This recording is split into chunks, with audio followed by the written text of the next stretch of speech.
to dive straight into the land of Dawn. It is time to see Kairi's Ling and Hai's Natalia in action, as both of the junglers will be able to clear out the first jungle creep, their purple buffs, without any disturbance. Kairi, though, he's opting out of the Little Wanderer fight, going straight for the bottom side. That is very smart indeed. And talking about the matchup in the jungle, Natalia has an advantage. We've seen that happen again and again. But ONIC, this is not a 1v1 game. It's a team game. So Kairi can play off his teammates and probably come out on top here, depending on how this game plays out. It's Cho mid. Yeah, Valentina. And Valentina XP. So this is something we've seen many times from ONIC, bringing that Cho as a mid laner. Thoughts? I think it's good if you can catch the prio heroes once again. I mean, still Drian, Cho mid, but building tank, so still providing the utility and as well as CC here. But remember, there's a fun fact. Natalia jungler is popularized by Black Wise when they won against NXP EVOS in MPLBB Season 10. Game 3, I watched that match, but meanwhile in the mid lane though, Hai jumping in, picking up first blood on the Natalia. That's your first blood by the Samsung Galaxy A series as Kairi goes over to that top side, tries to look for a trade possibly. No, he just goes in for the gold buff. He jumps in onto Kabuki, taking the shot and picking up that gold buff away from Aura. I was about to say that the Cho pick, it's going to be very good because you can clear the lane and also be relatively tanky and secure in case of ganks. But Aura, especially Hai, they just make it happen. They take out Drian there. So later on, I think it's going to be a bit more difficult depending on the build that he goes for, as Boots right here gets ganked up again by Hai. Yeah, seems like it is going to be a 2v1, but Boots all top side. There's a gank right here. Kairi trying to go in, but it's not going to be able to actually. He just goes in for the other member. That's Kabuki taken down. Kairi with the Temple of Blades going in, picking up the blades, but Samo picks the kill up. Meanwhile, down below, Turtle taken down, objective traded for an objective of a turret from ONIC Esports, and they lead. They take that gold lead back into their own pockets. I mean, they got 2 kills as well, so that trade was just heavily favoring ONIC Esports. Remember, Hai. Full turret gold. Full turret gold as well, so a lot of things grabbed by ONIC Esports. It is still ONIC Esports with the control here. We'll have to see here as Hai is only at 1 kill. We'll have to wait and see. Exactly, and with that play, they also avoid an early game fight where there is advantage on the side of Aura Fire to come in with that cult altar. So they're able to actually get 2 birds with 1 stone, and especially for Kairi, right? He's on the Ling. He is not going with a Demon Slayer though, and he's able to just farm up a Storm right here. And Aura Fire, I think they want to try and throw a wrench in his plans, maybe soon, because otherwise he's going to be an absolute monster in the mid game. Well, ladies and gentlemen, while we're waiting for the next fight to happen, you guys can grab food right now with the 20,000 IDR discount with the promo code grb.to/MPLIDXgrab, or you could scan the QR code down below. We'll have to see here because top turret is down. I think the right play for CW is to go downstairs, down bot, but it seems like here Samo taking a lot of damage. Drian here now to target 3-4 members on him, and now Drian will not be able to escape, even though he has the flicker, but he has 0 time to press that flicker. Now Samo can be the target here. He will fall as well, and 2 kills collected rapidly here by side of Aura Fire. They are stepping on the gas. Yeah. Meanwhile, in the mid lane, Kairi just clears the wave up.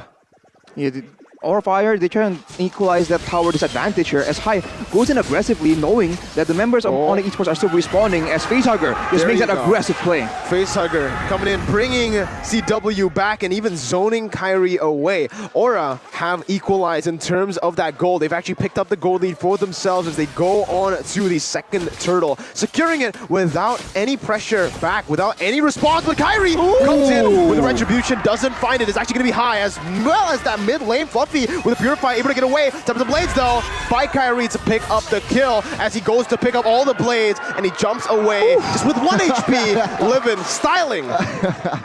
I love it.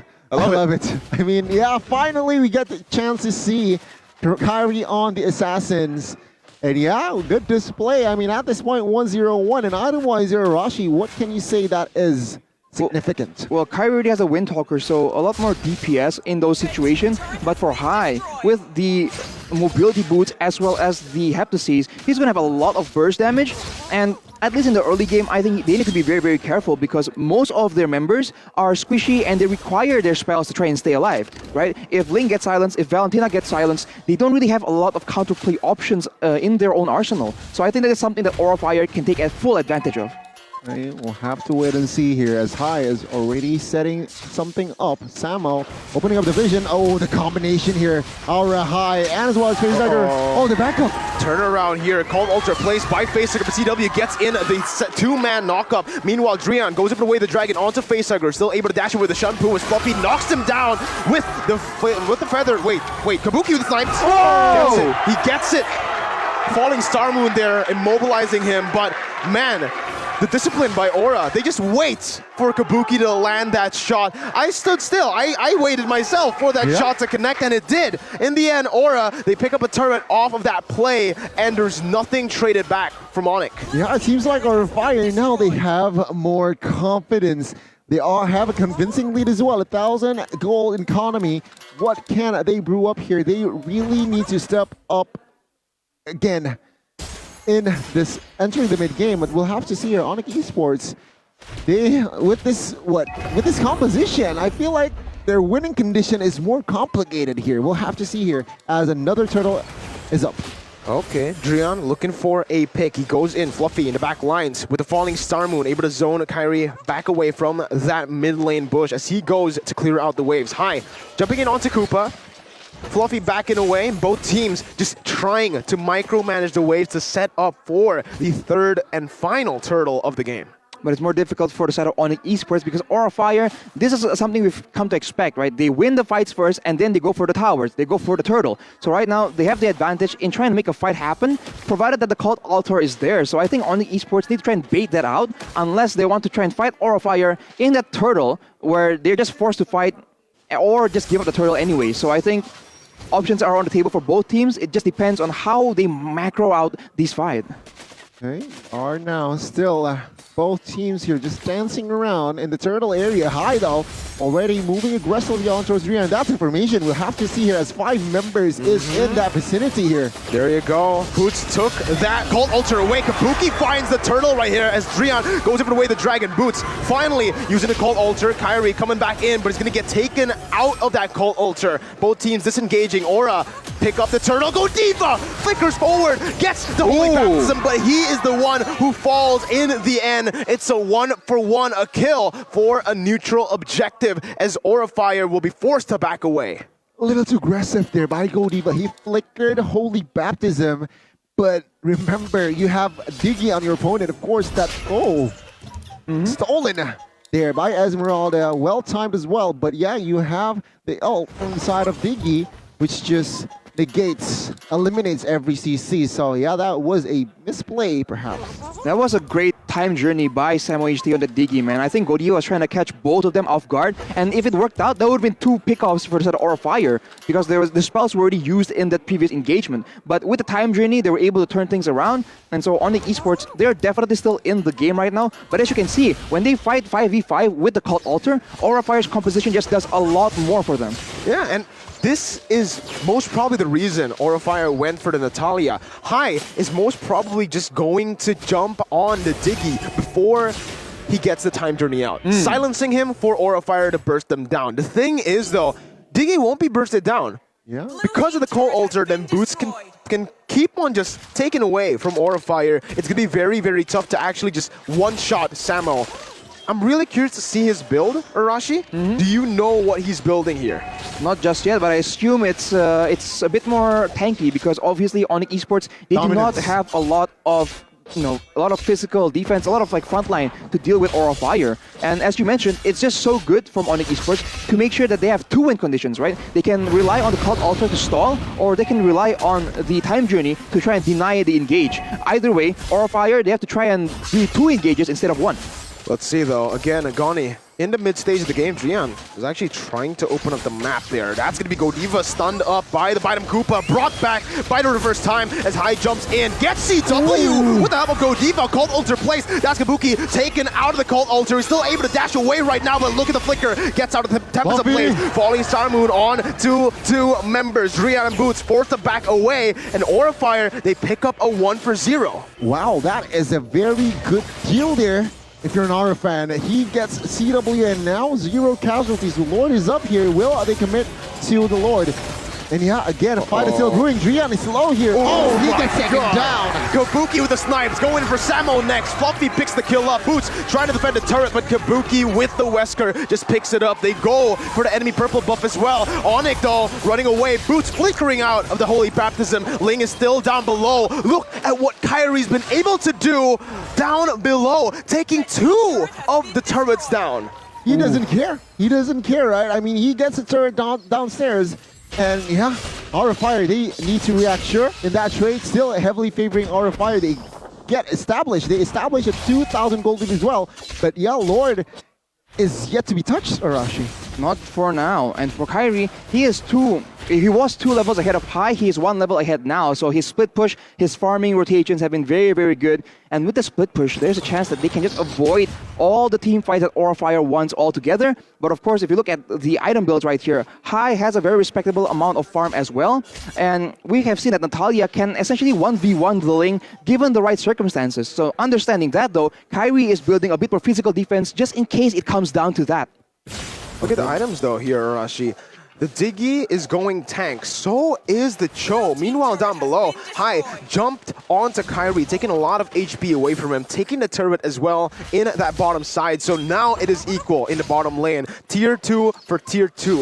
Kairi, no purple buff. This is going to be a problem, Gani. This is going to be a problem, and we'll see here how Aura Fire can somehow exploit that fact. But yeah, I do agree with you, Rashi, there. Back then, a very good item built by Ling, by Kairi. He opted for a Dreadnought armor to respect the physical potential damage outcome. But now, teams like Aura Fire, they are looking for an engage here. They're looking for the right engage. It seems like invading the purple buff is going to be the answer. Oh, yeah, High dishes it out, and that's exactly what they were looking for. They don't put Facehugger in a position where Boots can take that Cult Altar. They jump straight onto Samo, take him down, and because of that, they have pressure back. Bidem Koopa onto Fluffy. Drian with the Jikundo, bringing it back though. What the heck is that damage?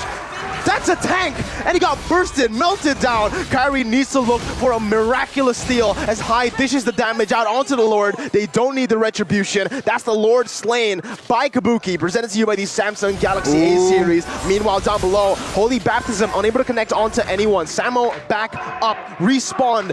ONIC Esports on the back foot, 6,000 gold deficit.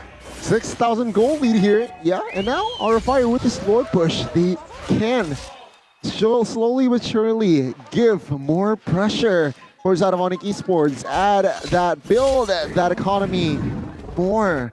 Take a look at the damage dealt by X. It is actually still the Diggy dealing a lot of damage, more damage than High as well as Boots. That is that perfectly balanced Diggy damage. And right below him is High though, and after that it's Boots. So the members we've talked about, we want to highlight the gold laners and the mid laners are actually not on top in this game, and they're just off the bank of just so much macro plays, right? These fights are never just straightforward fights. It's always contests in the objectives. It's always a battle of setups, and I think Aura is getting the better of ONIC right now. Yeah, Enhanced Lord up top, taking a whole lot of HP from the turret with Kabuki as well. They're going to be able to take the base turret down. Aura Fire now leading once again, trying to utilize the Lord even more, pushing in mid and bottom, but they decide to back off. It's going to be the render shot though. He changed it. He goes in for Samo, almost taking him down. Does Kabuki have a Blade of Heptases? I believe he does. I think I spotted one on his inventory earlier. And he's been absolutely deadly, man. We haven't seen as many big team fight ultimates like, like the Nibiru's Passion from Kabuki, but that is not because he hasn't been able to make those plays. It's because on the esports, they're staying away from those clumped up situations. So if it comes down to that, if they are forced to do so later on, especially in their base, I think that is where Kabuki can make the insane plays happen. And for now, he's just happy to take pot shots at the members of ONIC Esports. Yeah, I mean, Kairi there with that Windtalker, Berserker Fury, and as well as Malefic Roar is still looking to turn this game around. But looking at the player's goal by UBS, it is still Kabuki leading. Okay, an open engage by the side of Aura Fire, but it seems like ONIC Esports can deflect this one. Uh-oh, Kabuki just does so much, poking ONIC down again and again with the Renner shots, and it's literally choking ONIC, right? ONIC are suffocating inside of that base. They don't have the pressure. Maybe, yeah, they don't even have the poke to respond. And now we're going to take a look at the item. So Kabuki doesn't have a Blade of the Heptaseas, and he's still doing that much damage, Arashi. Yep, he went for the Wind of Nature just in case they make a big play towards him in this game. But oh, here we go. Gian makes a play onto Fluffy. A lot of damage plays. That's going to be the immortality used with Cult Altar from Facehugger comes into play. That's where the damage coming from high as he jumps in all the way to the back lines. But the Cult Altar again responded away by Boots. Kabuki not in this team fight. He is still in that top side, and Aura are winning it. It's a 1-for-1 in a 4v5. Aura trying to utilize this with Samo down. They have a man advantage. High was taken down, so it's actually ONIC who have the better team fight, but guess what? It doesn't matter. With Kabuki on this Beatrix, he can just do that. He can hit the turret out of the range, he can use the Renner to gun CW down, even Kairi. Yeah, I think that is the main job for Drion and as well as Kairi here to target that Beatrix, that Kabuki. Yeah, we're now seeing Kairi here. Oh my god! No. Oh my goodness.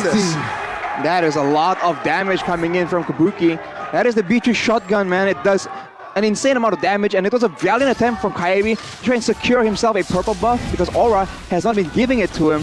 Unfortunately, though, he will be taken out, so this will be a free lord for the side of Aura Fire, and ONIC Esports is back to try and gamble a team fight out in the base defense scenario. Man, now Facehugger 305. And yeah, with this Lord push, they can actually expose the base. They might actually end the series here and force a game 3. We'll have to wait and see here as Kai and friends trying to find the right engage. Providing the poke damage here. Kabuki takes the base turret bot side. Fluffy is taking care of the bot side turret as well.